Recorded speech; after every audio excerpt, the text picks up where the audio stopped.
दोस्तों आप लोग का तो मालूम ही बा कि प्रदीप पांडे चिंटू जी और काजल राघवानी जी के फिल्म कमांडो अर्जुन जो कि सिनेमाघर में भी बिहार में चल रहा बा।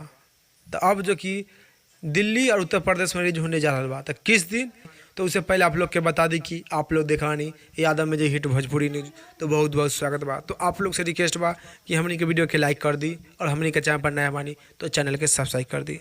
चलिए अब आप लोग के पहले बता दी कि 10 सितंबर के बिहार के सिनेमाघर में प्रदीप पांडे चिंटू जी और काजल राघवानी जी की फिल्म कमांडो रिलीज किया गया था। अब 17 सितंबर के यानी कल बीच परसों आप लोग के दिल्ली और यूपी के सिनेमाघर में कमांडो अर्जुन फिल्म देखने को मिली। जी हाँ, 17 सितंबर के दिल्ली और यूपी के सिनेमाघर में कमांडो अर्जुन फिल्म रिलीज होने जा रहा बा। तो अगर आप लोग बिहार के निवासी बानी तो आप लोग जाकर देख सकत बानी सिनेमाघर में कमांडो अर्जुन फिल्म। काहे कि बिहार में 10 सितंबर के रिलीज किया गया है अब 17 सितंबर के यूपी और दिल्ली के सिनेमाघर में प्रदीप पांडे चिंटू जी के कमांडो अर्जुन फिल्म रिलीज किया जाएगा। तो आप लोग के छोटा सा जानकारी बतावे के रहे कि दिल्ली और यूपी में 17 सितंबर के प्रदीप पांडे चिंटू जी के कमांडो अर्जुन फिल्म रिलीज किया जाएगा। तो इस जानकारी के बारे में का राय बा, का विचार बा, नीचे जरूर कमेंट बॉक्स में बताएं।